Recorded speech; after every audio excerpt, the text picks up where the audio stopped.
Chapter 4 Department of Defense by Christopher Miller. The Constitution requires the federal government to provide for the common defense. It assigns to Congress the authority to raise and support armies, and to provide and maintain a navy, and specifies that the President is Commander-in-Chief of America's Armed Forces.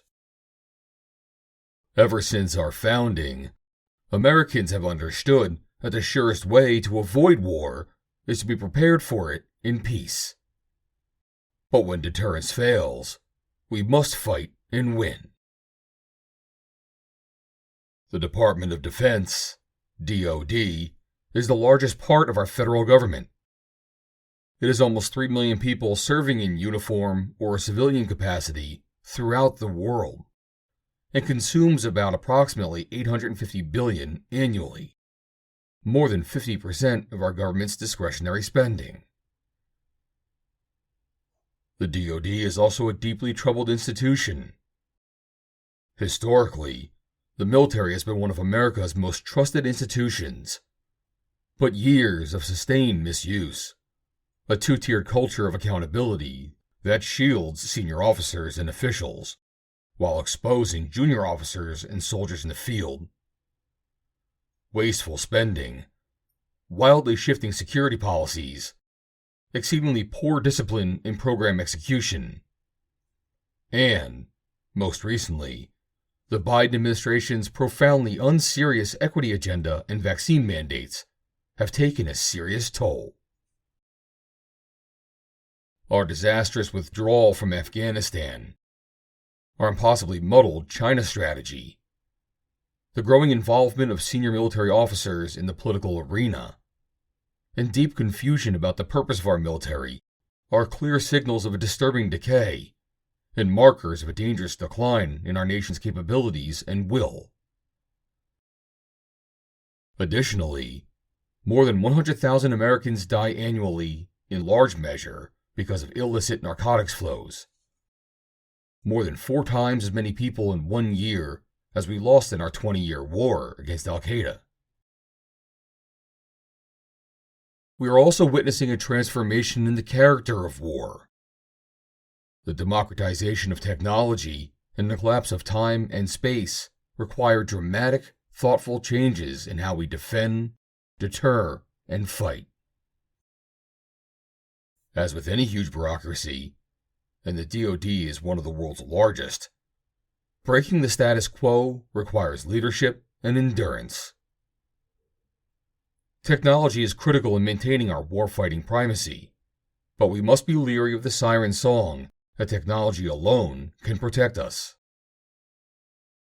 More important is how new technologies are developed, tested, procured, and used, and that relies on the true competitive advantages of our people: ingenuity, common sense, and thoughtfulness, grounded in a free society. Because war will continue to be the most stressful and consequential human endeavor, the most powerful weapon systems will remain the 6 inches between the ears of our citizens, and the strength of their hearts, and content of their souls. Military service is the most difficult task we ask of our citizens, and our nation is enormously blessed that so many young, patriotic Americans eagerly volunteer to carry such a burden. We owe them everything, and we must do better. To do better, however, means recognizing and implementing 4 overriding priorities. Priority number 1. Reestablish a culture of command accountability, non-politicization, and warfighting focus. Priority number 2. Transform our armed forces for maximum effectiveness in an era of great power competition. Priority number 3. Provide necessary support to Department of Homeland Security, DHS, border protection operations.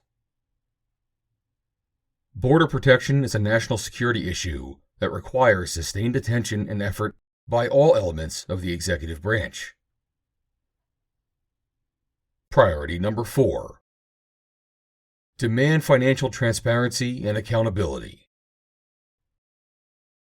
This chapter offers recommendations for improving our armed forces and the civilian organizations that support and oversee them. DoD policy. By far, the most significant danger to American security, freedoms, and prosperity is China. China is by any measure the most powerful state in the world, other than the United States itself. It apparently aspires to dominate Asia, and then, from that position, become globally preeminent. If Beijing could achieve this goal, it could dramatically undermine America's core interests, including by restricting U.S. access to the world's most important market. Preventing this from happening must be the top priority for American foreign and defense policy. Beijing presents a challenge to American interests across the domains of national power, but the military threat that it poses is especially acute and significant. China is undertaking a historic military buildup that includes increasing capability for power projection, not only in its own region, but also far beyond, as well as a dramatic expansion of its nuclear forces that could result in a nuclear force that matches or exceeds America's own nuclear arsenal. The most severe immediate threat that Beijing's military poses, however, is to Taiwan and other U.S. allies along the first island chain in the Western Pacific. If China could subordinate Taiwan or allies like the Philippines, South Korea, and Japan, it could break apart any balancing coalition that is designed to prevent Beijing's hegemony over Asia. Accordingly, the United States must ensure that China does not succeed. This requires a denial defense, the ability to make the subordination of Taiwan or other U.S. allies in Asia prohibitively difficult. Critically, the United States must be able to do this at a level of cost and risk that Americans are willing to bear, given the relative importance of Taiwan to China and to the U.S.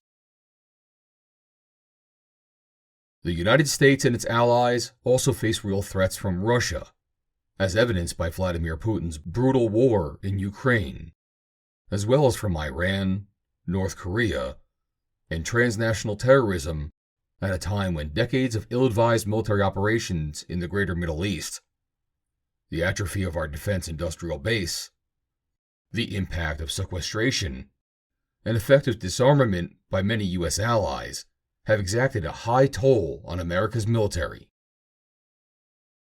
This is a grim landscape. The United States needs to deal with these threats forthrightly and with strength, but it also needs to be realistic. It cannot wish away these problems. Rather, it must confront them with a clear-eyed recognition of the need for choice, discipline, and adequate resources for defense. In this light, U.S. defense strategy must identify China unequivocally as the top priority for U.S. defense planning, while modernizing and expanding the U.S. nuclear arsenal and sustaining an efficient and effective counterterrorism enterprise. U.S. allies must also step up, with some joining the United States in taking on China in Asia, while others take more of a lead in dealing with threats from Russia in Europe, Iran, the Middle East, and North Korea.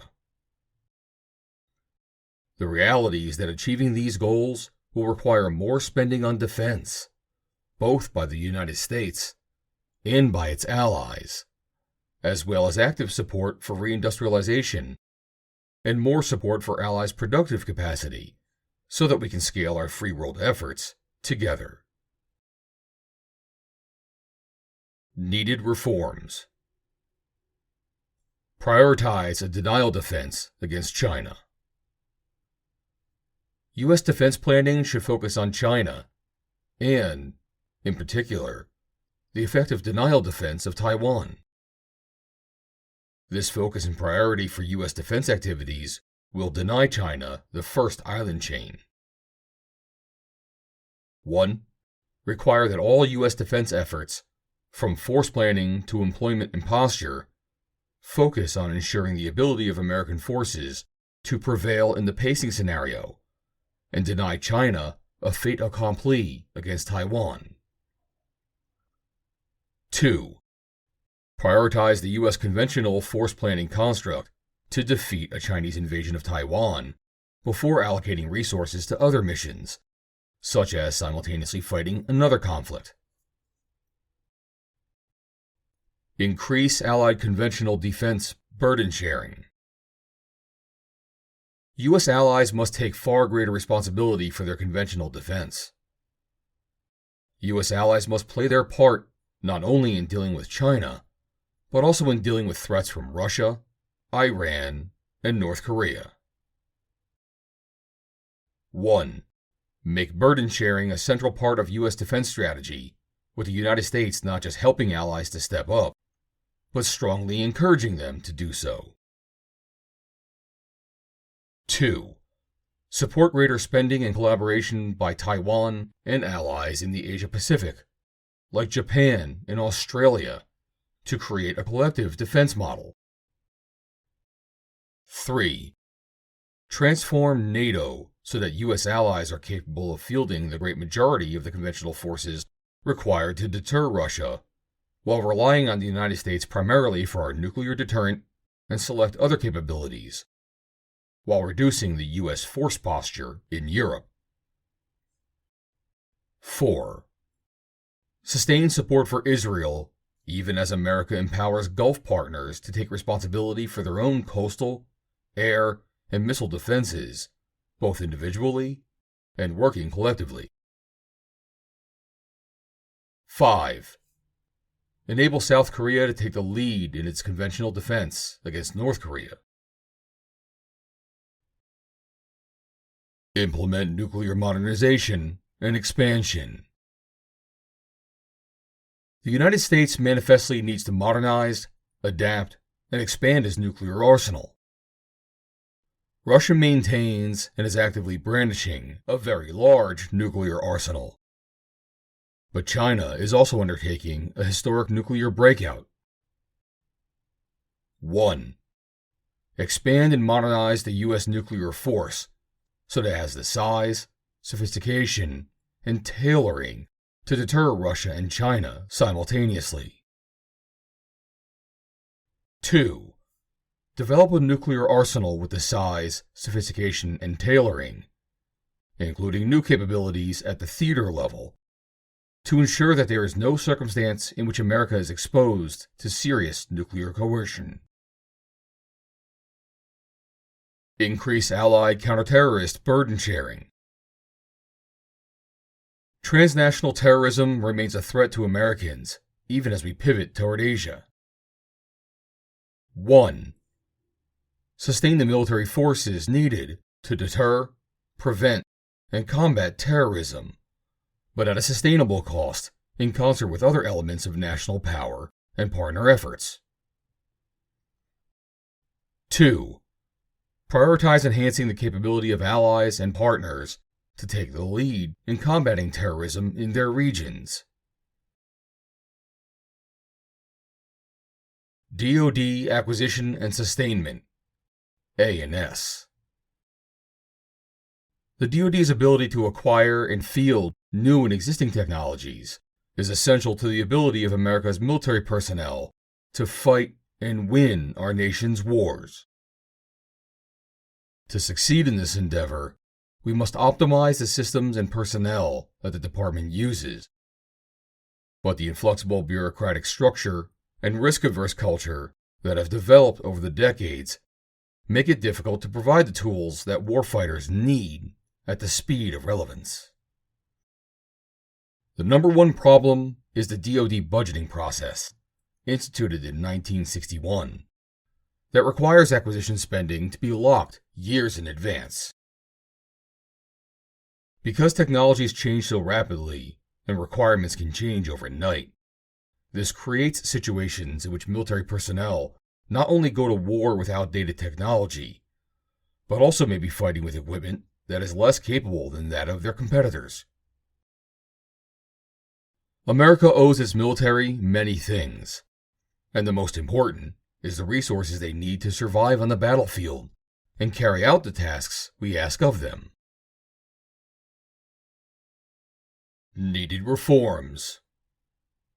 Reform the planning, programming, budgeting, and execution (PPBE) process. 1. Enhance funding and authority for DoD mission-focused innovation organizations, and away from program-specific stovepipes that, planned for and designed 2 or 3 years earlier, may no longer be relevant. This allows the acquisition community to focus on portfolio management and move money around more easily, instead of being locked into inflexible, multi-year procurement cycles. 2. The President should examine the recommendations of the congressionally mandated Commission on Planning, Programming, Budgeting, and Execution Reform, and develop a strategy for implementing those that the administration considers to be in the best interest of the American people. The Commission's final report is due on September 1st, 2023. 3. Develop legislation or other means of providing funding outside the traditional PPBE process for the prototyping and experimentation of emerging technologies that are deemed essential to modernization and future conflict. Consider creating a fast track for projects that satisfy the most pressing national security needs. 4. Require the Undersecretary of Defense for Acquisition and Sustainment, the Undersecretary for Research and Engineering, and all service secretaries to conduct night court and use existing authorities to terminate outdated or underperforming programs, so that money can be used for what works and will work. Require the undersecretaries and service secretaries to brief the secretary annually on the results. 5. Require the Office of the Secretary of Defense to research and report on the acquisition processes used by America's adversaries to improve our understanding of how they are often able to innovate and field new technologies on a faster timeline. Strengthen America's defense industrial base. 1. Replenish and maintain U.S. stockpiles of ammunition and other equipment that have been depleted as a result of U.S. support to Ukraine. This will strengthen the defense industrial supply chain and ensure that adequate inventory exists if it is needed for a future conflict. 2. Collaborate with industry to develop a prioritized list of reforms that the DoD and Congress can enact and implement to incentivize industry to help America's military innovate and field needed capabilities. 3. Strengthen the ability of acquisition authorities to engage in multi-year procurements and block buys. This will improve private sector rates of return, thereby incentivizing defense contractors to partner with the government. It will also reduce government overhead by reducing the number of procurement competitions. 4. Prioritize the U.S. and allies under the domestic end product and domestic components requirements of the Build America, Buy America Act. Currently, defense companies are required to manufacture defense items for the U.S. government that are 100% domestically produced and at least 50% composed of domestically produced components. However, there are loopholes that allow companies to manufacture these items overseas. This can create supply chain and other issues, especially in wartime. Manufacturing components and end products domestically and with allies spurs factory development, increases American jobs, and builds resilience in America's defense industrial base. 5. Review the sectors currently prioritized for onshoring or friendshoring of manufacturing, kinetic capabilities, castings and forgings, critical materials, microelectronics, space, and electric vehicle batteries. Evaluate them according to the strategic landscape, and expand or reprioritize the list as appropriate. 6. Help small businesses to become medium-sized and large vendors, which encourages a more resilient industrial base and fosters competition. Encourage and plan for durable supply chains for small businesses so that they have commercial, private sector customers and are not solely dependent on defense orders, which can be highly specialized, expensive, and irregular. 7.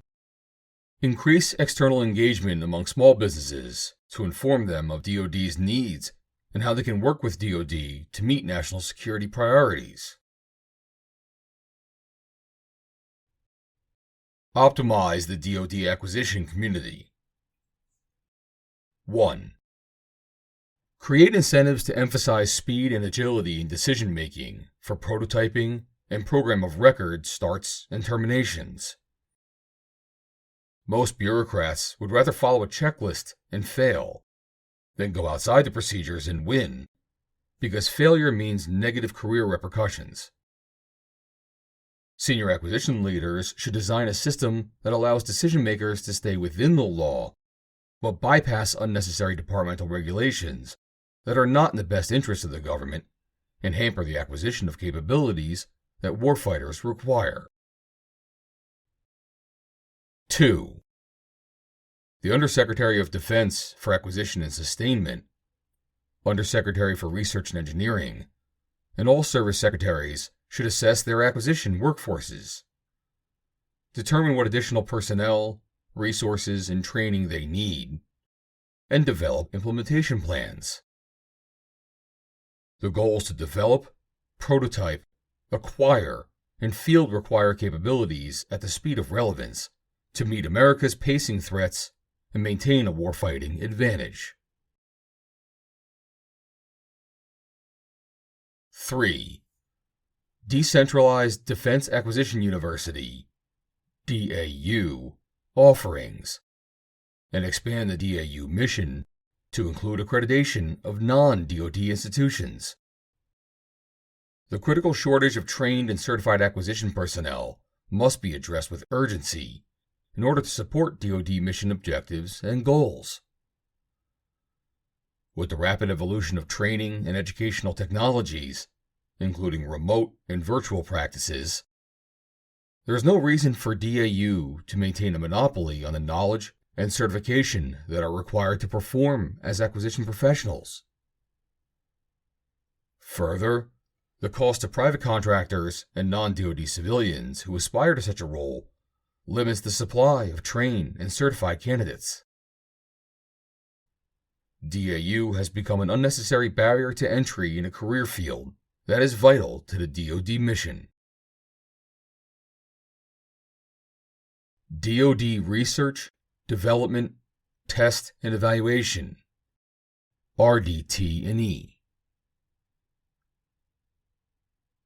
The fiscal year 2017 National Defense Authorization Act established the position of Undersecretary of Defense for Research and Engineering and assigned broad responsibility for all defense research and engineering, technology development, technology transition, prototyping, experimentation, and developmental testing activities and programs, including the allocation of resources for defense research and engineering, and unifying defense research and engineering efforts across the department to the new Undersecretary, who also was tasked with serving as the principal advisor to the Secretary on all research, engineering, and technology development activities and programs in the department.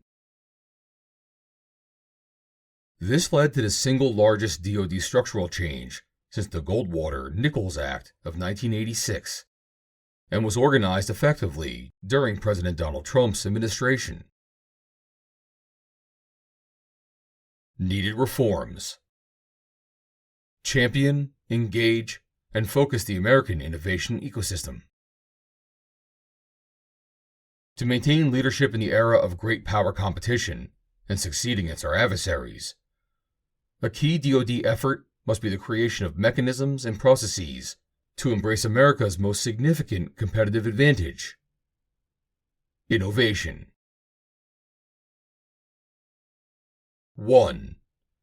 Engage and leverage all of America's scientific, engineering, and high-tech production communities to research, develop, prototype, and rapidly deploy advanced technology capabilities on a continuing basis to preserve our warfighting advantage. 2. Increase integration and collaboration among the DoD, government labs, and private companies to solve the department's most difficult problems. 3. Reduce the number of critical technology areas from 14 to a more manageable number to concentrate effort and resources on those that bear directly on great power competition. 4. Rebuild RDT&E infrastructure that resides in Cold War-era facilities and is not well suited to the current era of rapid development and testing of advanced technology and concepts to the maturity level necessary for acquisition and operational fielding. 5. Move toward a much more comprehensive independent risk reduction approach to increase understanding of the technical risks by drawing on the expertise in DoD laboratories and agencies to help acquisition programs succeed. Improve the rapid development of technology to the battlefield. America's military advantage has derived from the professionalism of our service members and our ability to manifest our technological advantage in battlefield capability. The current era of great power competition will continue for the foreseeable future, and technology will be the currency of competition. Our ability to prevail will rest on our ability to develop new technologies and move them onto the battlefield more rapidly than our adversaries can. 1. Accelerate the prototyping cycle to meet immediate battlefield needs. 2. Require tighter integration with user communities to provide value. 3. Establish a pipeline of near-term, mid-term, and long-term technology that is aimed at great power competition, China, and can be matured, prototyped, and evaluated to support major acquisitions, the ability to produce at scale, to break the cycle of schedule delays and cost overruns from underdeveloped and poorly understood technologies. Develop a framework to protect the RDT&E enterprise from foreign exploitation. Strategic competition and adaptive adversaries require new thinking about how to protect technology. China has been relentless in stealing U.S. technology, using the full range of measures from influence operations to outright theft. This has been a major factor in its ability to close the gap, and in some cases, to exceed U.S. capabilities. 1. Implement a comprehensive approach to preserving U.S. technological leadership that is based on outpacing our adversaries. Clear about what we need to protect. Tailored to various specific sectors. For example, academia, the defense industrial base, and laboratories. An underpinning with a full range of consequences for attempted or actual theft. DoD foreign military sales. The United States must regain its role as the arsenal of democracy. In fiscal year FY 2021, U.S. government foreign military sales, FMS, nosedived to a low of $34.8 billion from a record high of $55.7 billion in FY 2018. This decrease hinders interoperability with partners and allies, decreases defense industrial base capacity, and increases the taxpayer burden on the U.S. military's own procurements. Under previous administrations, the United States built its reputation as a reliable partner with a strong defense industrial base that could supply military articles and goods in a timely manner. Today's FMS process is encumbered by Byzantine bureaucracy, long contracting times, high costs, and mundane technology. The United States can change this downward trajectory by improving internal processes that incentivize partners and allies to procure U.S. defense systems, thereby expanding our defense ecosystem. We must reverse the recent dip in FMS to ensure both that our partners remain interoperable with the United States and that our defense industrial base regains much-needed capacity in preparation for future challenges. Needed reforms. Emphasize exportability with U.S. procurements. The record low FMS sales in 2021 were driven partly by the high cost of converting weapon systems on the back end of production, rather than emphasizing exportability in initial capability planning. 1. Ensure that senior U.S. military leadership emphasizes exportability in the initial development of defense systems that are both available and interoperable with our partners and allies. 2. Create a funding mechanism to incentivize exportability in initial planning, which can be recouped after future FMS transactions. End informal congressional notification.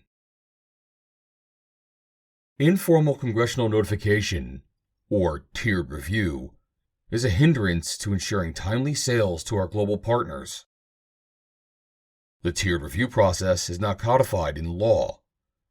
It is merely a practice by which the Department of State provides a preview of prospective arms transfers before Congress is formally notified. 1. End the tiered review process to eliminate at least 20 days from the FMS process. 2. Use the tiered review process only when unanimous congressional support is guaranteed in order to eliminate the weaponization by select members of Congress that has prevented billions of dollars of arms sales from moving into formal congressional notification. Minimize barriers to collaboration. The high cost of developing advanced defense platforms requires the United States to collaborate with key allies to minimize waste, complement strengths, and supplement our defense industrial base to create a system that is greater than that of the United States alone. 1. Enhance defense industrial base planning with partners to allow them to focus on niche areas where there are cost advantages for the United States. 2. Decrease international traffic in arms regulations, ITAR, to facilitate trade with such allies as the United Kingdom, Canada, and Australia. 3. Create opportunities to improve the health of the defense supply chain, with added opportunities for partners and allies to contribute. Reform the FMS contracting process. The contracting timeline for the FMS process is shockingly slow. On average, the DoD contracting timeline takes approximately 18 months because of slow bureaucratic processes and chronic understaffing. 1. Immediately fund more contracting capacity in all services to decrease the contracting timeline and improve the delivery of defense articles to our global partners. 2. rationalize and speed arms sales decision-making to preclude our enemies from exploiting bureaucratic slothfulness, and allow us to manage the development of indigenous defense industrial bases. DoD personnel. The men and women of America's armed forces are the most critical component of our national defense strategy. But in recent years, they have been overextended, undervalued, and insufficiently resourced. Their families help them to carry the burden of service, but the assistance they receive is disproportionately less than the sacrifices they make. Young civilians who would thrive in a military environment are disenfranchised when educators and influencers discourage them from learning about military service and preparing for the honor of wearing America's uniform. The United States military is an extraordinary institution, staffed by exceptional people who have defended our nation and changed the course of history. But the Biden administration, through word and deed, has treated the armed forces as just another place to work. We must restore our military to a place of honor and respect, and recruit and retain the individuals who will meet the rigorous standards of excellence that are required for membership in the world's greatest fighting force. Needed reforms. Rescue recruiting and retention. Recruiting was the worst in 2022 that it had been in 2 generations, and expected to be even worse in 2023. Some of the problems are self-inflicted and ongoing. The recruitment problem is not service-specific. It affects the entire joint force. 1. Appoint a special assistant to the President who will maintain liaison with Congress, DoD, and all other interested parties on the issue of recruiting and retention. 2. Improve recruiting by suspending the use of the recently introduced MHS Genesis system that uses private medical records of potential recruits at military entrance processing stations, MEPS, creating unnecessary delays and unwarranted rejections. 3. Improve military recruiters' access to secondary schools and require completion of the Armed Services Vocational Aptitude Battery, ASVAB, the military entrance examination, by all students in schools that receive federal funding. 4. Encourage members of Congress to provide time to military recruiters during each town hall session in their congressional districts. 5. Increase the number of junior ROTC programs in secondary schools.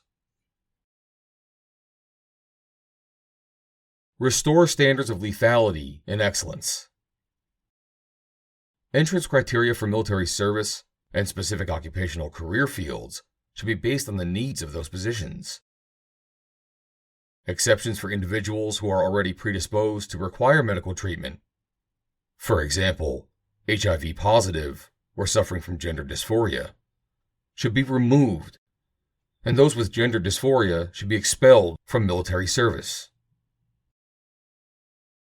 Physical fitness requirements should be based on the occupational field, without consideration of gender, race, ethnicity, or orientation. Eliminate politicization, reestablish trust and accountability, and restore faith to the force. In 2021, the Reagan National Defense Survey found that only 45% of Americans have a great deal of trust and confidence in the military, down from 70% in 2018. 1. Strengthen protections for chaplains to carry out their ministry according to the tenets of their faith. 2. Codify language to instruct senior military officers, 3 and 4 stars, to make certain that they understand their primary duty to be ensuring the readiness of the armed forces, not pursuing a social engineering agenda. This direction should be reinforced during the Senate confirmation process. Orders and direction, motivated by purely partisan motives, should be identified as threats to readiness. 3. Reinstate service members to active duty who are discharged for not receiving the COVID vaccine. Restore their appropriate rank and provide back pay. 4. Eliminate Marxist indoctrination and divisive critical race theory programs, and abolish newly established diversity, equity, and inclusion offices and staff. 5. Restrict the use of social media solely for the purposes of recruitment, and discipline any armed service personnel who use an official command channel to engage with civilian critics on social media. 6.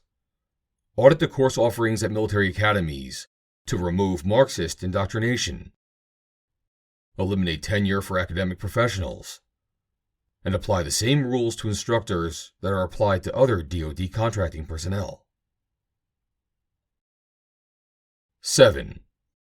Reverse policies that allow transgender individuals to serve in the military. Gender dysphoria is incompatible with the demands of military service, and the use of public monies for transgender surgeries or to facilitate abortion for service members should be ended. Value the military family. Military service requires extreme sacrifices by families. 1. Support legislation to increase wages and family allowances for active duty enlisted personnel. No uniformed personnel should ever have to rely on social benefits like as food stamps or public housing assistance. 2. Improve base housing and consider the military family holistically when considering change of station moves. 3. Improve spouse employment opportunities and protections, including licensing reform, and expand childcare. 4. Audit all curricula and health policies in DoD schools for military families. Remove all inappropriate materials, and reverse inappropriate policies. 5. Support legislation giving educational savings account options to military families. Reduce the number of generals. Rank creep is pervasive. The number of O to 6 to O to 9 officers is at an all-time high across the armed services, above World War II levels, and the actual battlefield experience of this officer corps is at an all-time low. The next president should limit the continued advancement of many of the existing cadre, many of whom have been advanced by prior administrations for reasons other than their warfighting prowess. DoD intelligence. Our national defense establishment must evolve to meet the rapid, profound, and dynamic change in the global landscape. But absent significant effort to evaluate and retool in critical areas, including our intelligence and security portfolios, America's competitive advantage against rivals and adversaries is at serious risk. However, for any structural changes to succeed, the crisis in our intelligence community, IC, Defense Intelligence Enterprise, DIE, leadership must be addressed. The DIE accounts for the bulk of the intelligence community's personnel and a significant portion of its budget. Of the IC's 17 elements, 8 are within DoD, 2 are independent, and 7 belong to various other departments and agencies. Overall, the DoD provides 86% of the personnel who conduct intelligence activities, both military and civilian. The Defense Intelligence Enterprise must deliver accurate, unbiased, and timely insights consistently, with clarity, objectivity, and independence. If they continue on their current path, however, both the DIE and the intelligence community writ large will continue to provide inaccurate and politicized intelligence assessments that mislead policymakers. Needed reforms. Improve the intelligence process. Defense intelligence assets have been committed to the prosecution of operational campaigns since September 11, 2001, at the expense of our strategic objectives, and this has led to increased risk. Further, the DIE has evolved into a customer-based model, with the DIE/IC trying to be supportive of policy direction at the expense of analytical integrity. The result has been a significant politicization of intelligence. 1. Establish unbiased intelligence reporting from DIE/IC senior leaders. As the leader of the DIE, the Undersecretary of Defense for Intelligence and Security should provide a top-line, dissenting, or clarifying view of DIE and IC assessments as needed. 2. Align collection and analysis with vital national interests, countering China and Russia. 3. Establish an effective global federated intelligence framework with allies and partners and our combatant commands. Avoid the temptation to neglect areas that appear less pertinent, but that support a convergence of threats and the critical requirements to sustain those threats. 4. Establish and sustain feedback loops to provide insight and direction for continuous improvement and accountability. We must revisit our assessments and understand where we got it right and where we got it wrong. 5. Better exploit publicly available information, PAI, data, and foster innovation to improve collection and analysis. We must end the practice of multiple DIE organizations paying to acquire the same PAI data and invest more in machine learning, ML, and artificial intelligence, AI, to exploit open source and classified intelligence data. 6. Remove policy obstacles that impede available technical solutions and tailored approaches in order to preclude corruption at the point of collection. 7. Develop statistical discrimination techniques based on relative value to deal with the volume and velocity of available data and information, which are rapidly exceeding our ability to exploit and analyze available data and information efficiently. Expand the integration of intelligence activities. The prevalence of asymmetrical warfare requires defense intelligence to leverage the unique authorities and capabilities of U.S. departments and agencies, as well as our partners and allies, to competitive advantage. 1. Create an improved cyber defense and capability. We must reevaluate the dual-hat structure between the National Security Agency, NSA, and U.S. Cyber Command, U.S. Cybercom. 2. Resurrect economic analysis capabilities to improve our ability to counter Chinese whole-of-government strategies that combine security with predatory economic objectives. 3.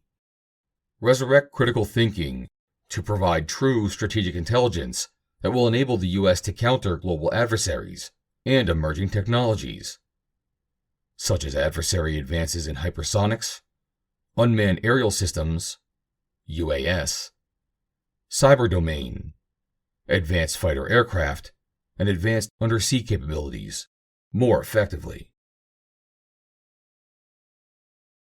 4. Rebuild human intelligence, HUMINT, and counterintelligence, CI, and improve their integration with defensive and offensive cyber operations. 5. Establish true alignment between DoD and DHS, both to improve the defense of critical U.S. infrastructure and national border integrity, and to develop vital information that enables defense against foreign targeted disruptions. Restore accountability and public trust. In recent years, public trust in defense intelligence has been eroded by, for example, flawed assumptions leading up to our Afghanistan withdrawal, flawed Russia-Ukraine assessments, divergences in relations with key Gulf allies, and voids being filled by Russia and China around the world. For trust to be restored and sustained, officials must be held accountable. 1. Restore DIE critical thinking. Establish mechanisms to restore analytic integrity and return to true intelligence-driven operations. The next administration should eliminate the conflict of interest in the current customer-based model, in which the customer is always right, by enforcing time-tested procedures that guarantee independent analysis, even if it means challenging policymakers' assumptions.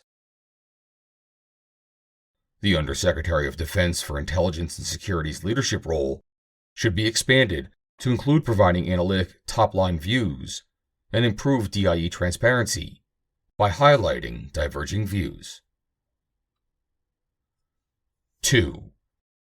Elevate the DIE's voice in national policy discussions, commensurate with the DIE's 75% share of the IC budget.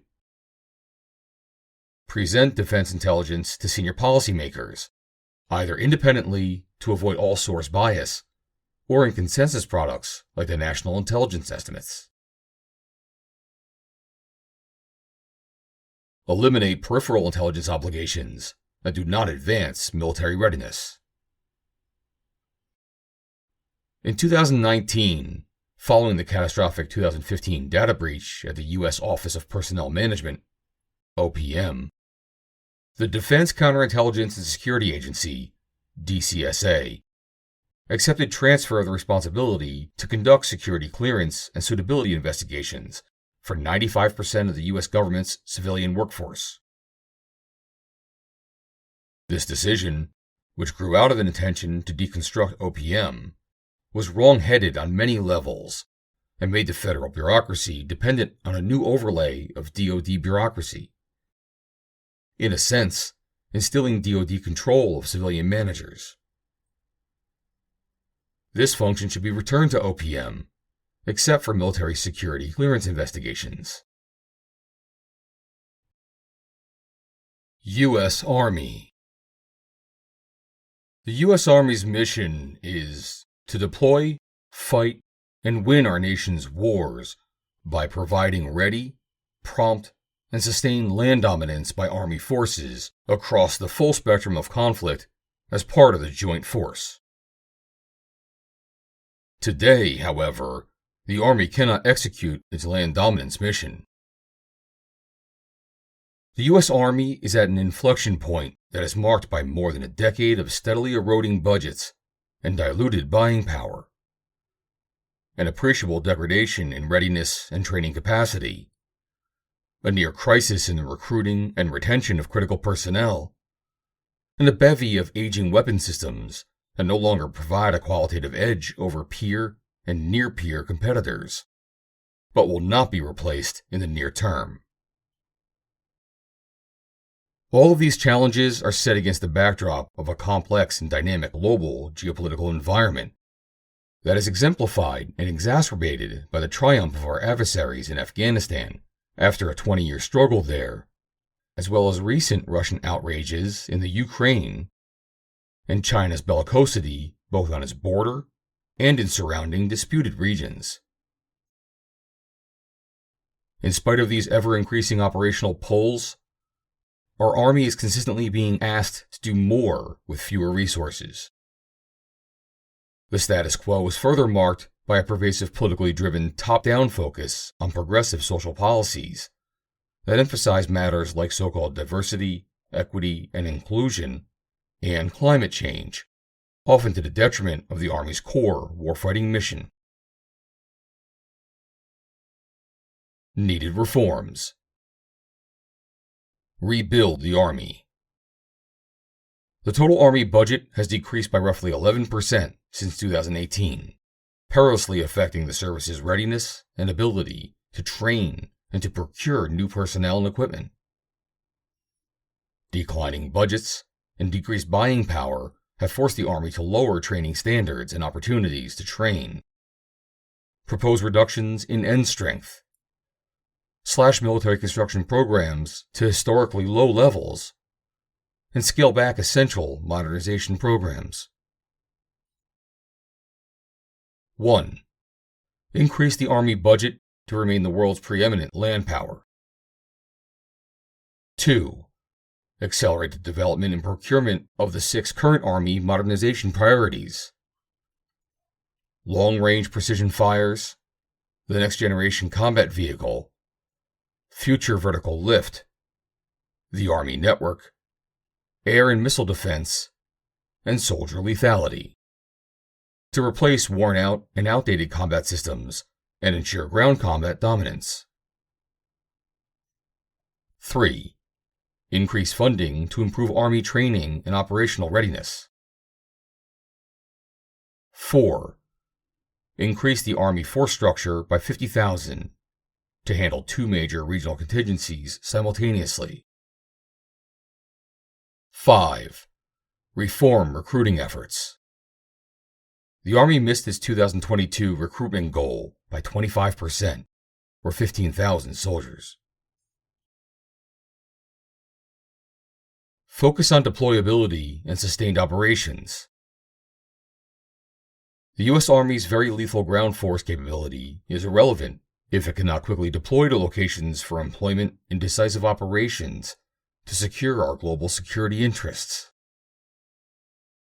Additionally, Army logisticians provide the ground transportation of both personnel and equipment, fuel, food and water, munitions, bombs and bullets, medical supplies and services, and veterinary services, food safety, that are critical to sustainment of the other services. 1. Immediately increase the production and stockpiling of critical munitions and repair parts. 2. Prioritize expeditionary logistics in all force design and operational planning to guarantee entry into a contested theater of war. 3. Increase the level of joint force training, synchronization, and coordination focused on logistics. 4. Prepare to deploy forces from degraded U.S.-based transportation infrastructure that is comprised by opposing forces. Transform Army culture and training. The Army can no longer serve as the nation's social testing ground. A rebuilt Army that is focused again on its core warfighting mission and empowered with the tools, resources, and authorities it needs to accomplish that mission must be the next administration's highest defense priority. 1. Stop using the Army as a testbed for social evolution. Misusing the Army in this way detracts from its core purpose while doing little to reshape the American social structure. The Army no longer reflects national demographics to the degree that it did before 1974, when the draft was eliminated. 2. Demand accountability in senior leaders to reverse the decline in public support for military service. 3. Reestablish the experiential base for the planning, execution, and leadership of Army formations in large-scale operations. Currently, there are no general or field-grade officers who served as planners or commanders against a near-peer adversary in combat. 4. Examine the logic of emerging Army concepts about employing massed long-range fires and effects without considering how to gain advantage by closing with and dominating an adversary on land. 5. Recognize that high-intensity land combat operations cannot be sustained through short-term individual or unit rotations in the style of the sustained low-intensity campaigns conducted over the past 20 years. 6.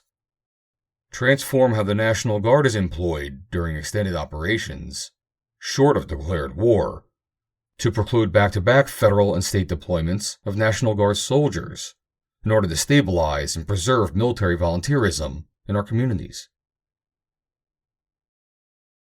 7. Revamp Army school curricula to concentrate on preparation for long-scale land operations that focus on defeating a peer threat. 8.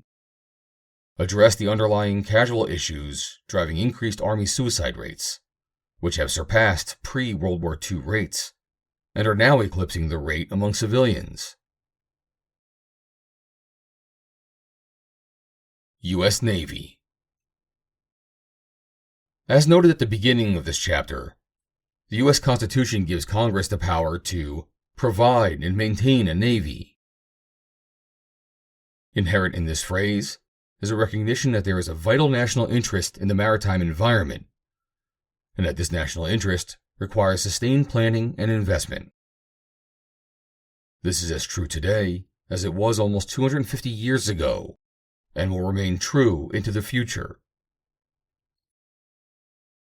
The U.S. Navy, USN, exists for two primary reasons: to protect prompt, sustained, and effective combat power globally, both at sea and ashore, and to deter aggression by potential adversaries by maintaining a forward operating presence in conjunction with allies and partners. Today, the People's Republic of China People's Liberation Army Navy, PLAN, can challenge the USN's ability to accomplish its mission in the Pacific and Indian Oceans. In the production, employment, and control of maritime forces, the USN must consider the scope and rate of technological change, and, where appropriate, adapt its processes and workforce deployment. In balancing the necessary long-term industrial model of naval platforms against emerging short-term opportunities, the USN must take account of advances that may present vulnerabilities and risks, as well as what is assured and secure. Needed reforms. Invest in and expand force structure. The USN's organizing principle remains platform-centered. Vessels manned by sailors. The manned surface and subsurface forces act in concert with land-based, air-based, and space-based forces to project power outside sovereign territory, principally by operating in international waters. Investments must be closely coordinated with these other elements of military power. 1. Build a fleet of more than 355 ships. 2. Develop and field unmanned systems to augment the manned forces. 3. Require that range and lethality be the key factors in all procurement and sustainment decisions for ships, aircraft, and munitions. Reestablish the General Board. In contrast with the Navy General Board that served ship development so well during the interwar period, the current joint process for defining the requirements for major defense acquisitions is not well suited to long-term planning of the sort that is needed for the USN fleet architecture and shipbuilding. The Interwar General Board should serve as a model, empowered with final decision authority over all requirement documents concerning ships and the major defense systems fielded on ships. The individual board members would ensure a broad base of knowledge as well as independent thinking. Establish a Rapid Capabilities Office. The USN must transition technology into warfighting capability more rapidly. It must foster a culture of innovation that includes connecting theoretical and intangible ideas with real production environments that produce tangible and practical outcomes, and adapting proven processes to advance material solutions. 1. Harness innovation and willingness to tolerate risk so that good enough systems can be fielded rapidly. 2. Use the Space Development Agency as a model. 3. Establish an oversight board of directors made up of a service chief, service secretary, and undersecretary of defense for acquisition and sustainment. Accelerate the purchase of key munitions. It takes years to build and maintain navies, but only hours to expend their ordnance in combat. The USN must be prepared to expend large quantities of air-launched and sea-launched stealthy, precision, cruise missiles against targets both at sea and ashore. Additionally, modern air defense requires the use of high-performance surface-to-air missiles. 1. Produce key munitions at the maximum rate with significant capacity. 2. Working with the Congress, employ the widest possible range of techniques to enhance the munitions supply chains and workforce. Enhance warfighter development. The USN requires a variety of documented qualifications for personnel to advance in their careers and assume leadership positions. It also requires individual professional qualifications that are focused on warfighting. 1. Mandate qualifications that demonstrate an understanding of core competence in collective, integrative warfighting, especially based on current plans and technologies. 2. Elevate the headquarters staff focused on warfighter development. And 7. Within the Office of the Chief of Naval Operations, OPNAV, and empower it to develop such requirements.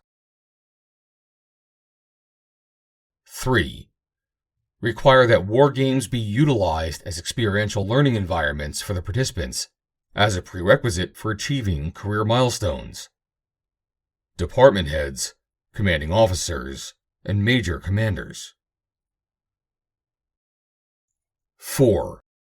Highlight in training and leader development that USN forces can and must maintain the ability to operate from and/or defend sovereign territory, to include our allies and partners. 5. Train to balance effects from kinetic to non-kinetic, and from lethal to non-lethal through effective command and control. U.S. Air Force. The U.S. Air Force today lacks a force structure with the lethality, survivability, and capacity to fight a major conflict with a great power like China, deter nuclear threats, and meet its other operational requirements under the National Defense Strategy. For 30 years, the Air Force has received less annual funding, if pass-through funding, defined as money in the Air Force budget that does not go to the Air Force, is removed from the equation, than the Army and Navy have received. This underfunding has forced the Air Force to cut its forces and forego modernizing aging weapon systems that were never designed to operate in current threat environments and are structurally and mechanically exhausted. The result is an Air Force that is the oldest, smallest, and least ready in its history. The decline in Air Force capacity and capability is occurring at the same time the security environment demands the very options that the Air Force uniquely provides. Combatant commanders routinely request more Air Force capabilities than the service has the capacity to provide. The Air Force today simply cannot accomplish all of the missions it is required to perform. The Air Force has consistently stated on the official record that it is not sized to meet the mission demands placed on it by the various U.S. combatant commands. A 2018 study, The Air Force We Need, showed a 24% deficit in Air Force capacity to meet the needs of the National Defense Strategy. Those conclusions remain valid and are more pronounced today because of subsequent aircraft retirements. The demand is also higher because of world events. To understand these trends, one needs only to consider that the Air Force's future 5-year budget plan retires 1,463 aircraft while buying just 467. This makes for a reduction of 996 aircraft by 2027. The net result is a force that is smaller, older, and less ready at a time when demand is burgeoning. Needed reforms.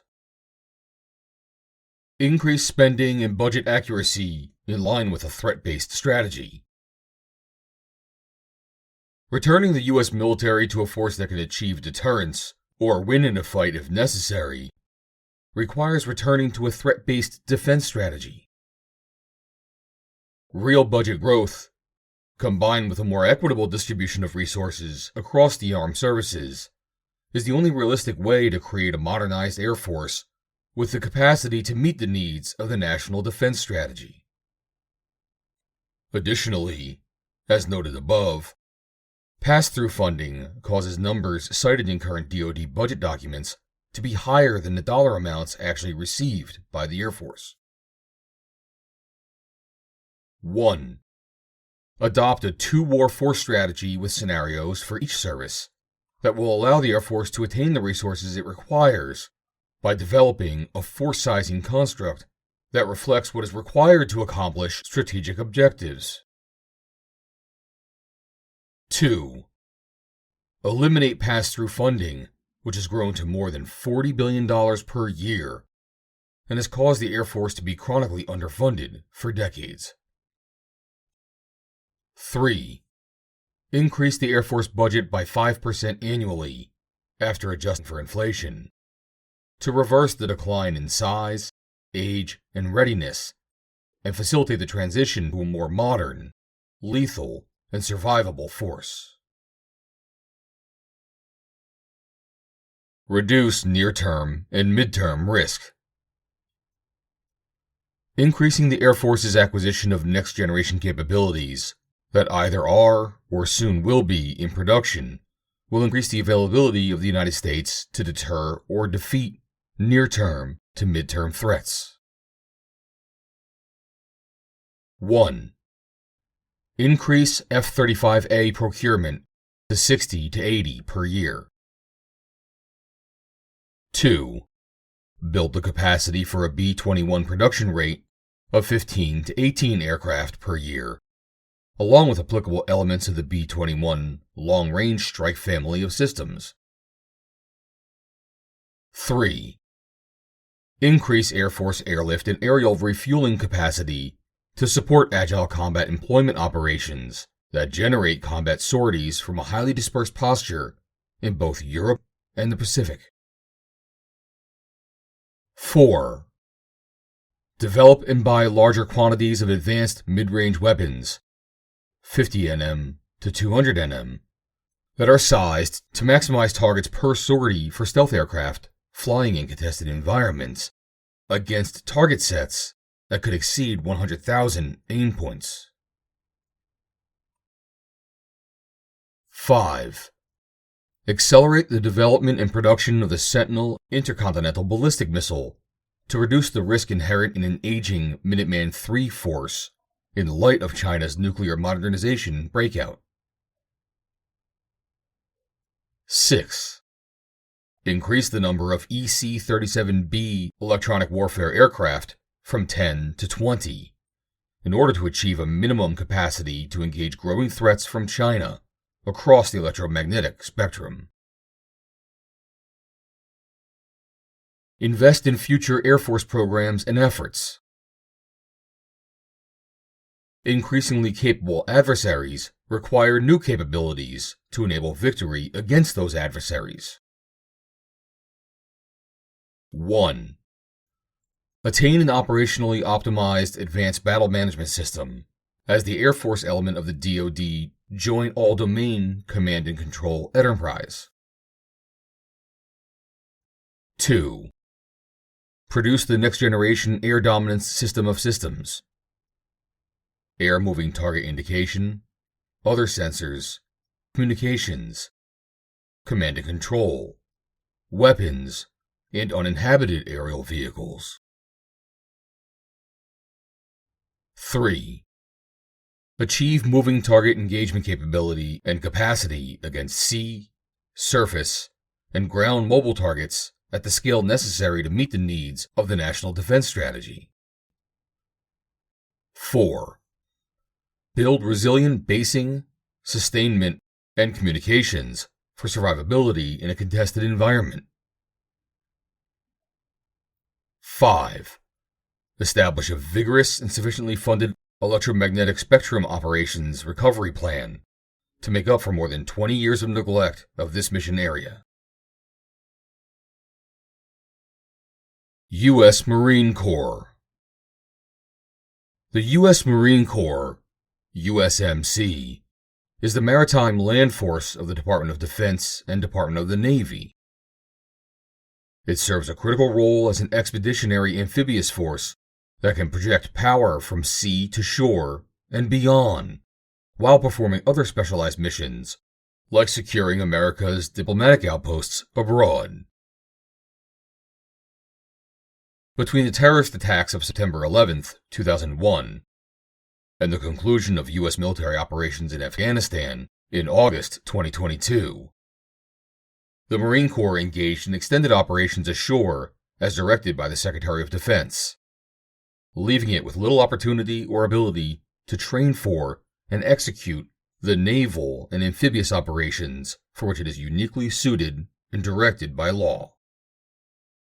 This lengthy divergence from its primary mission led to deep concern that the Corps had become a second land army, prompting senior Marine Corps leaders to push for the service to return to the sea. In addition, the USMC spent nearly 2 decades fighting counterinsurgency wars in Afghanistan and Iraq, and developed capabilities that were specifically geared to those fights, but have limited utility in scenarios involving evenly matched and advanced enemies or amphibious operations that are necessary for the projection of naval power. As a result, Marine Corps Commandant General David H. Berger developed and began to implement Force Design 2030, a plan that, if completed, would be the most radical transformation of the Marine Corps since World War II. The successful implementation of this force redesign, coupled with reforms in the Marine Corps personnel system and the Navy's amphibious shipbuilding plans, will be critical to ensuring the Corps' future combat effectiveness. Needed reforms. Divest systems to implement the Force Design 2030 transformation. Divesting equipment that is less relevant to distributed, low-signature operations in a contested maritime environment will make funds available for modernization. 1. Transform USMC force structure. A. Eliminate all USMC law enforcement battalions. B. Transform at least one Marine Infantry Regiment into a Marine Littoral Regiment. C. Reduce the size of remaining infantry battalions. 2. Divest systems or equipment that are better suited to heavier U.S. Army units. A. Maintain divestment of M1 Abrams tanks. B. Eliminate the majority of tube artillery, M777, batteries. C. reduce the number of advanced amphibious assault vehicles and the number of their replacements. 3. Use funds made available by divestment of systems to support new systems that are geared to the likely needs of future conflicts. A. Increase the number of rocket artillery batteries, HIMARS. B. Increase the number of upgraded light armored vehicle, LAV, companies. C. Increase the number of unmanned aerial systems and anti-air systems, including counter-UAS systems. D. Develop long-range strike missiles and anti-ship missiles for the Corps. E. Modernize USMC infantry equipment. Transform the USMC personnel paradigm. More than other services, the USMC relies heavily on junior non-commissioned officers, NCOs, to staff key positions across the force, but especially in combat arms. For example, E4s routinely hold squad leader billets, when the Army normally has E6s in those billets. The nature of more distributed operations and the increasingly complex responsibilities of a Marine Corps rifle squad and platoon under Force Design 2030 will only put more responsibility on the backs of squad leaders and platoon sergeants, increasing the need for more senior Marines in those critical positions. Additionally, the Corps needs to improve its retention of junior NCOs after their first enlistments. The Marines have much lower rates of reenlistment than other branches. 1. Align the USMC's combat arms rank structure with the U.S. Army's. Squad leader billets are for E6s, and platoon sergeant billets are for E7s. 2. Create better incentives to retain talented junior NCOs, especially in infantry and other critical military occupational specialties. 3. Reduce unnecessary deployments to increase dwell time in order to enable more robust primary military education. Align Navy amphibious shipbuilding with Force Design 2030. The U.S. Navy has struggled for decades to maintain an amphibious fleet that could support USMC war plans around large-scale amphibious operations. In addition, amphibious shipbuilding has often had to compete against other priorities within a constrained budget and limited shipbuilding capacity. 1. Develop and produce light amphibious warships, LAWs, to support more distributed amphibious operations, especially in the Pacific. 2. Maintain between 28 and 31 larger amphibious warships, as opposed to the 25 specified in current Navy shipbuilding plans, and the 38 specified before 2020. U.S. Space Force.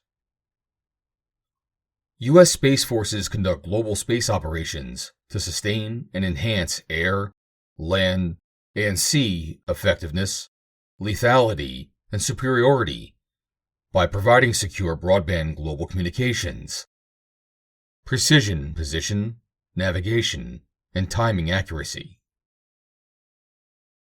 attack warning and threat tracking and targeting capability, real-time intelligence, surveillance, and reconnaissance information, and their assured continuity of operations both by defending U.S. assets and by conducting offensive operations that are capable of imposing unacceptable losses on adversaries that might seek to attack them.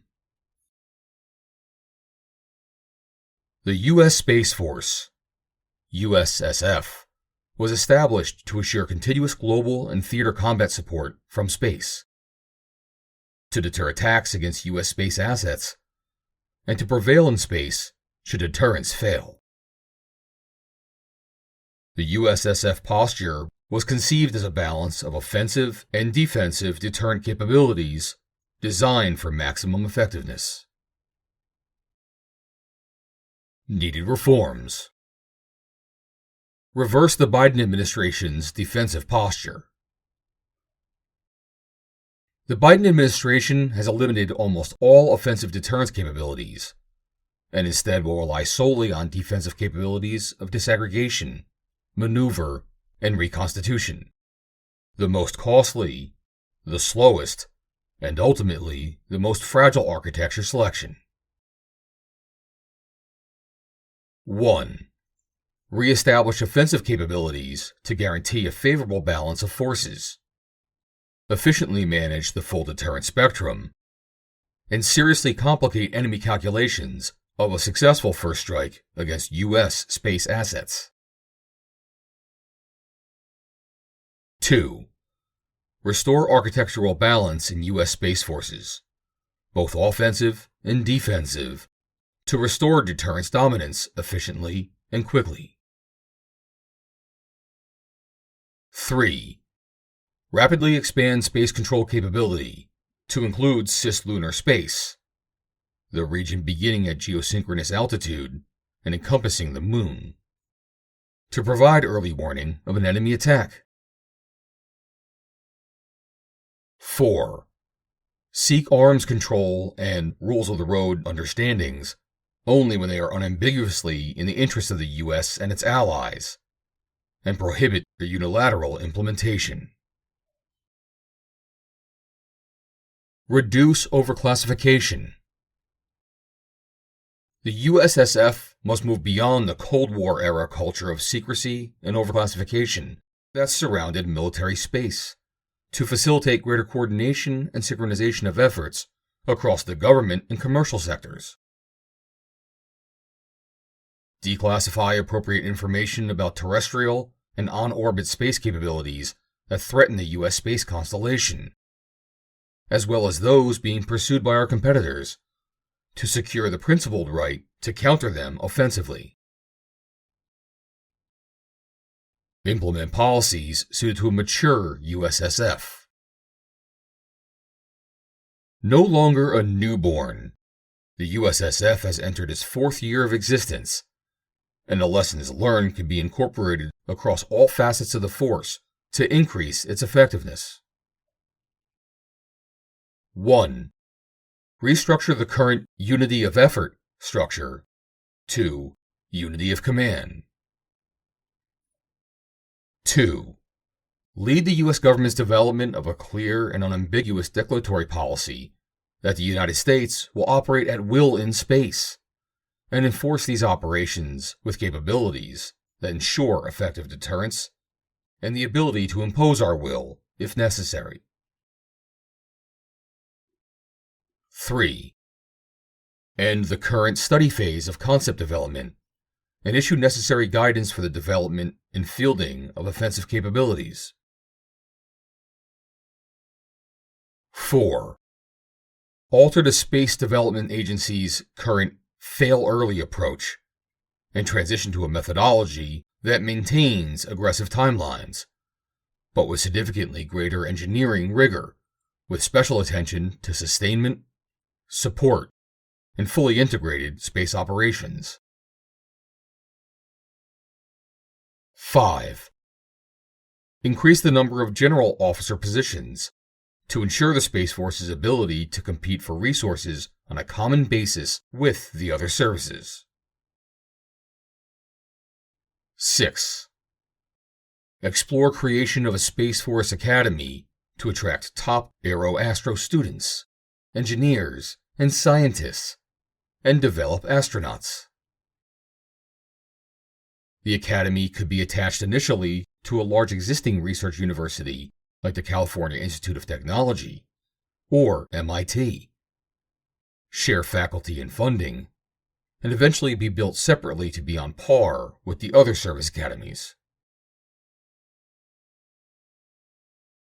U.S. Cyber Command.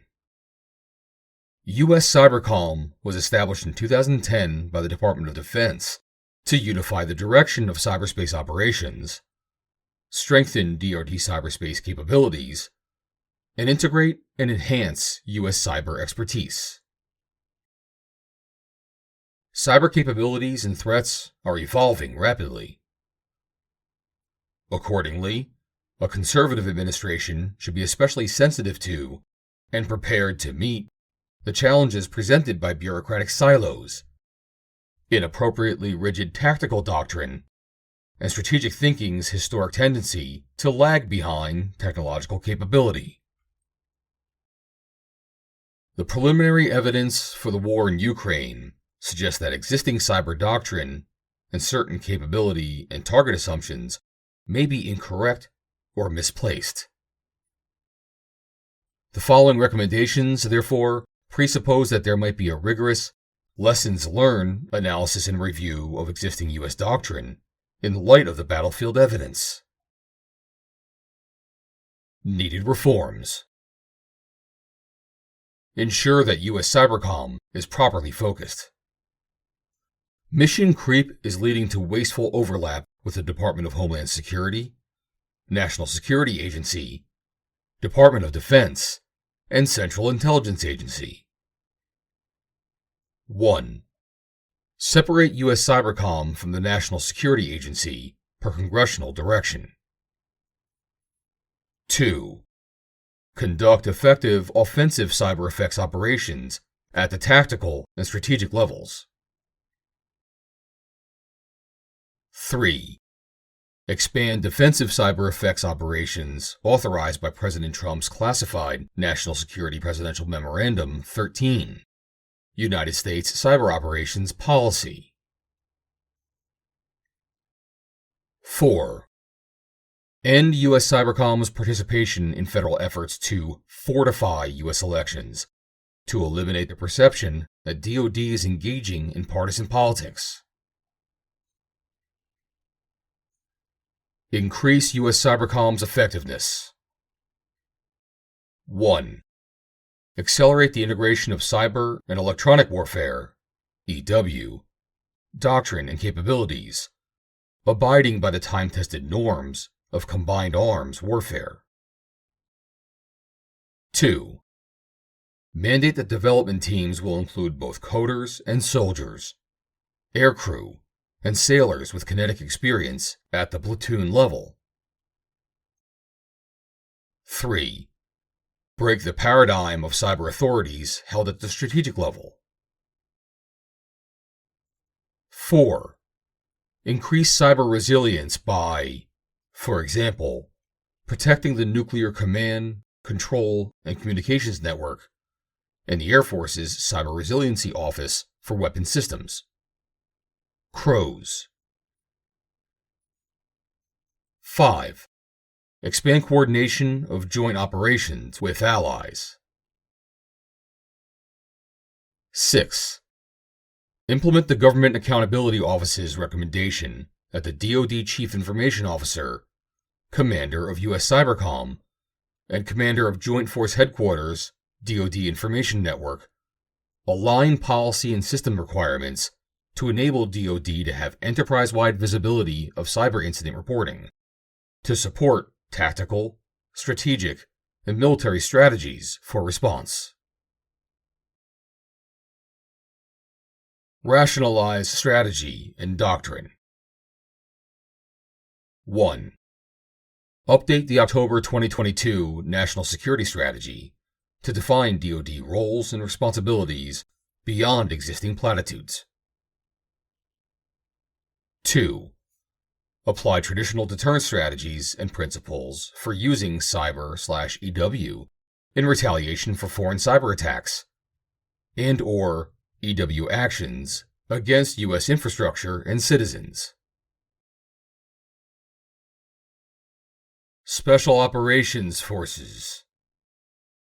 Even though America's conventional war in Afghanistan was a failure, Special Operations Forces of the United States Special Operation Command, U.S. SOCOM, executed an extremely effective counterterrorism campaign.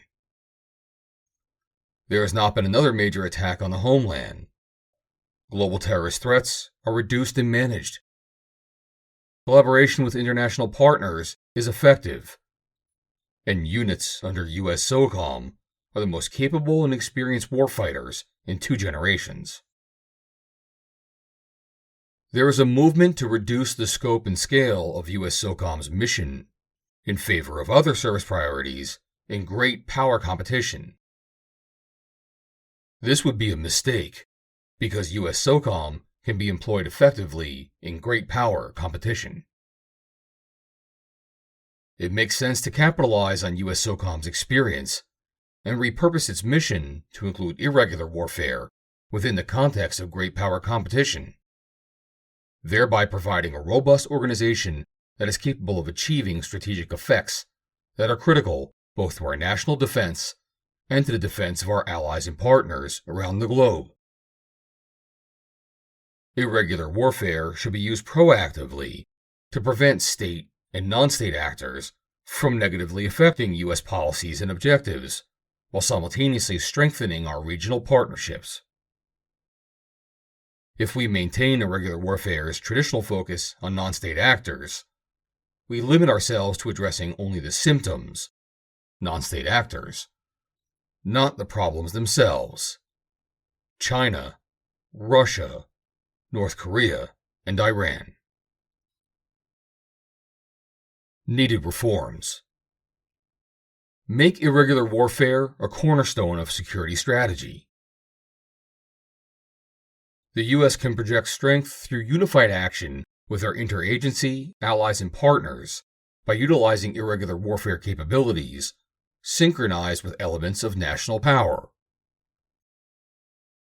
Broadly redefining irregular warfare to address current state and non-state actors is critical to countering irregular threats that range from the Chinese use of economic warfare to Russian disinformation and Islamist terrorism.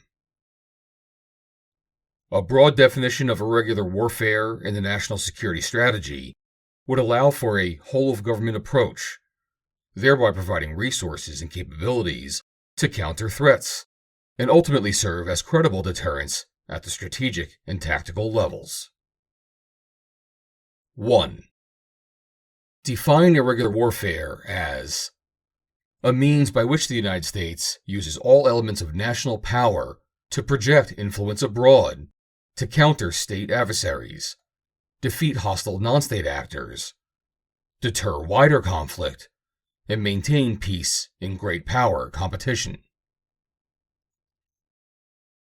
2.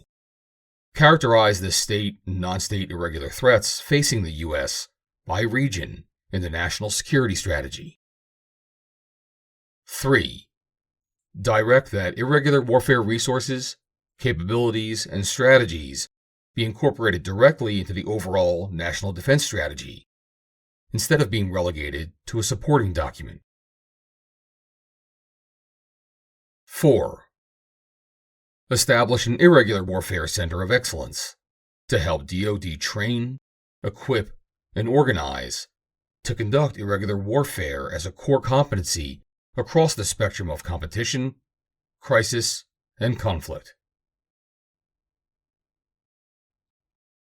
Counter China's Belt and Road Initiative, BRI, globally.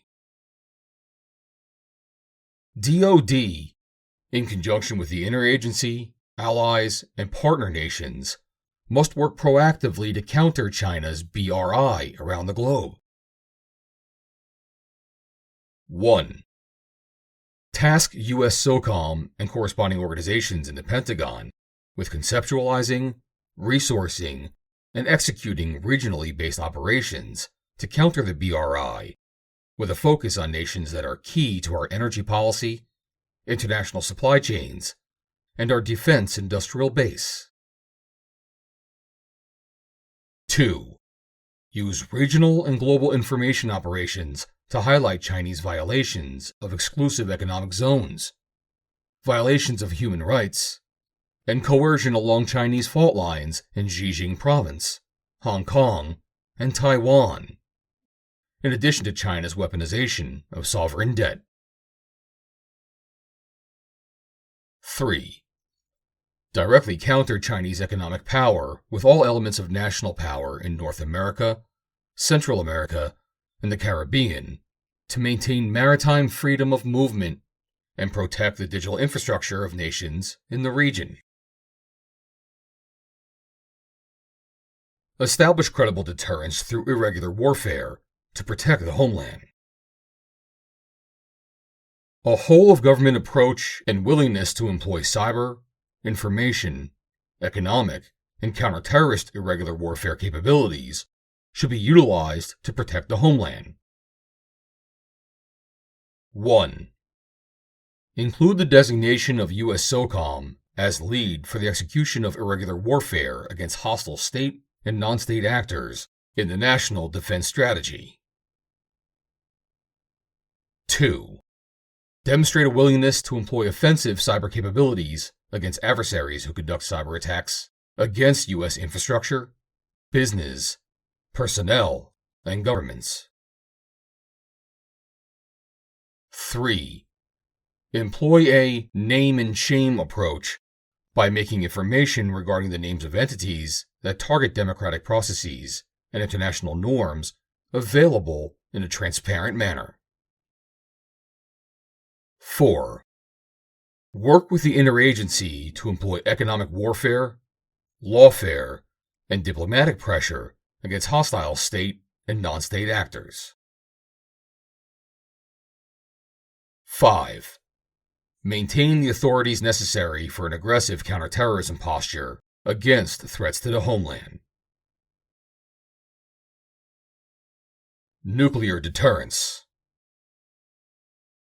Nuclear deterrence is one of the most critical elements of U.S. national security, as it forms a backstop to U.S. military forces. Every operational plan relies on the assumption that nuclear deterrence holds.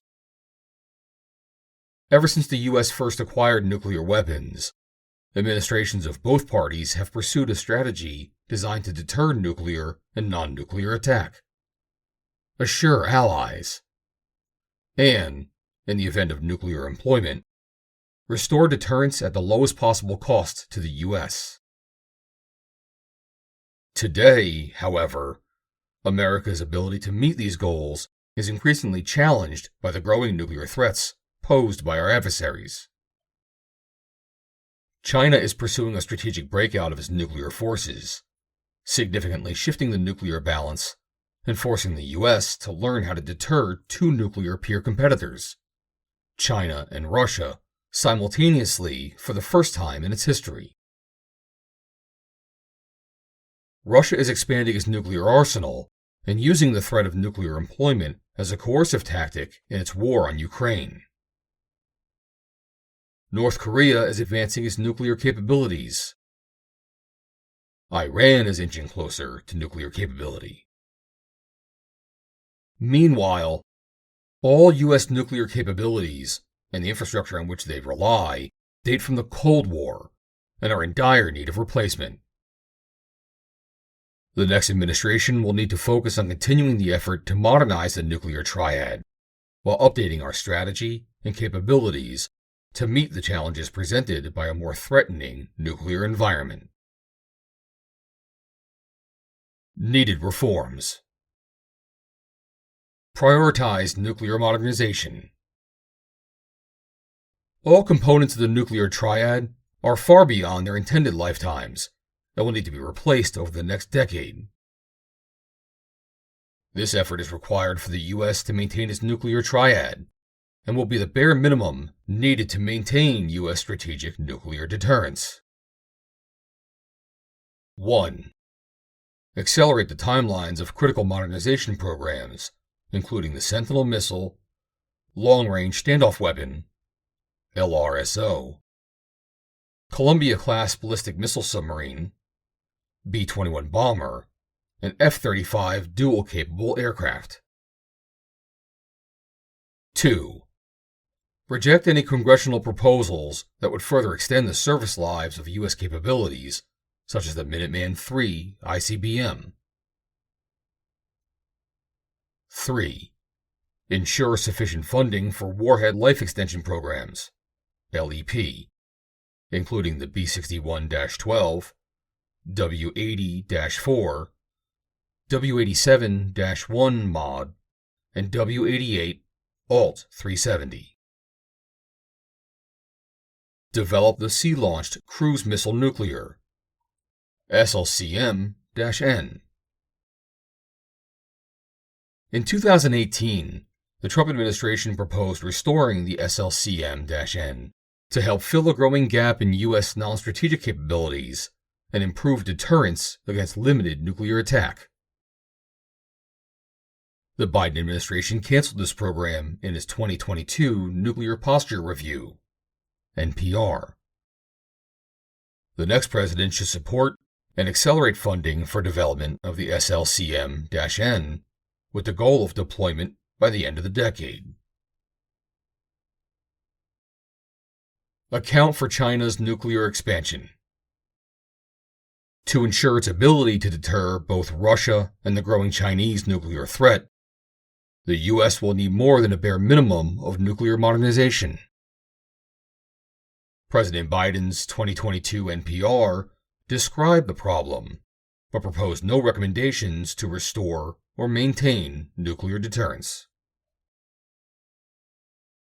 1. Consider procuring more modernized nuclear systems, such as the Sentinel missile, or LRSO, than currently planned. 2. Improve the ability of the U.S. to utilize the Triad's upload capacity in case of a crisis. 3. Review what capabilities, in addition to the SLCM-N, for example, non-strategic weapons or new warhead designs, are needed to deter the unique Chinese threat. Restore the nuclear infrastructure. The United States must restore its necessary nuclear infrastructure so that it is capable of producing and maintaining nuclear weapons. 1. Accelerate the effort to restore plutonium pit production, which is essential both for modern warhead programs and for recapitalizing the stockpile. 2. Continue to invest in rebuilding infrastructure, including facilities at the national laboratories that support nuclear weapons development. 3. Restore readiness to test nuclear weapons at the Nevada National Security Site to ensure the ability of the U.S. to respond quickly to asymmetric technology surprises. Correctly orient arms control. The U.S. should agree to arms control agreements only if they help to advance the interests of the U.S. and its allies. 1. Reject proposals for nuclear disarmament that are contrary to the goal of bolstering deterrence. 2. Pursue arms control as a way to secure the national security interests of the U.S. and its allies, rather than as an end in itself. 3. Prepare to compete in order to secure U.S. interests should arms control efforts continue to fail. Missile defense. Missile defense is a critical component of the U.S. national security architecture. It can help to deter attack by instilling doubt that an attack will work as intended, take adversary cheap shots off the table, and limit the perceived value of missiles as tools of coercion. It also allows space for diplomacy during a crisis and can protect U.S. and allied forces, critical assets, and populations if deterrence fails. Adversaries are relying increasingly on missiles to achieve their aims. China and Russia, in addition to their vast and growing ballistic missile inventories, are deploying new hypersonic glide vehicles and investing in new ground-launched, air-launched, and sea-launched cruise missiles that uniquely challenge the United States in different domains. North Korea has pursued an aggressive missile testing program and is becoming increasingly belligerent towards South Korea and Japan. Iran continues to maintain a missile arsenal that is capable of striking U.S. and allied assets in the Middle East and Europe, and its rocket launches demonstrate that it either has or is developing the ability to build ICBMs. Missile defense has been underprioritized and underfunded in recent years. In light of these growing threats, the incoming administration should treat missile defense as a top priority. Needed reforms. Champion the benefits of missile defense. Despite its deterrence and damage limitation benefits, opponents argue incorrectly that U.S. missile defense is destabilizing because it threatens Russian and Chinese second strike capabilities. 1. Reject claims made by the left that missile defense is destabilizing, while acknowledging that Russia and China are developing their own advanced missile defense systems. 2. Commit to keeping homeland missile defense off the table in any arms control negotiations with Russia and China. Strengthen homeland ballistic missile defense. The United States currently deploys 44 ground-based interceptors, GBIs, as part of its ground-based mid-course defense, GMD, system to defend the homeland against North Korea. But as North Korea improves its missile program, this system is at risk of falling behind the threat. 1. Buy at least 64 of the Next Generation Interceptor, NGI, which is more advanced than the GBI, for an eventual uniform fleet of interceptors. The Biden administration currently plans to buy only 20. 2. Consider additional steps to strengthen the GMD system, such as a layered missile defense or a third interceptor site on the East Coast. Increase the development of regional missile defense. As the Ukraine conflict amply demonstrates, U.S. regional missile defense capabilities are very limited. The United States has been unable to supply our partners reliably with any capabilities, and the number and types of regional missile defense platforms are less than the U.S. needs for its own defense. The U.S. should prioritize procurement of more regional defense systems, such as Theater High Altitude Area Defense, THAAD, Standard Missile 3, and Patriot missiles. Change U.S. missile defense policy. Historically, the U.S. has chosen to rely solely on deterrence to address the Russian and Chinese ballistic missile threat to the homeland, and to use homeland missile defense only against rogue nations. 1.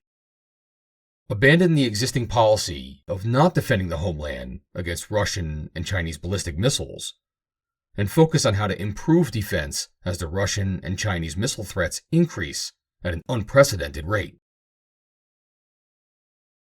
2.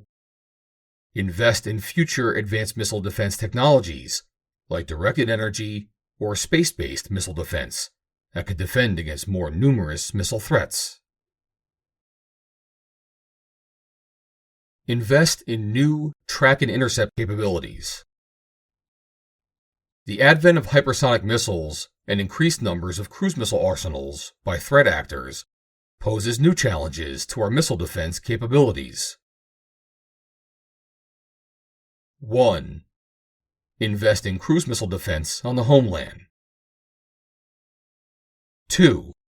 Accelerate the program to deploy space-based sensors that can detect and track missiles flying on non-ballistic trajectories. 3. Accelerate the Glide Phase Interceptor, which is intended to counter hypersonic weapons. End of Chapter 4.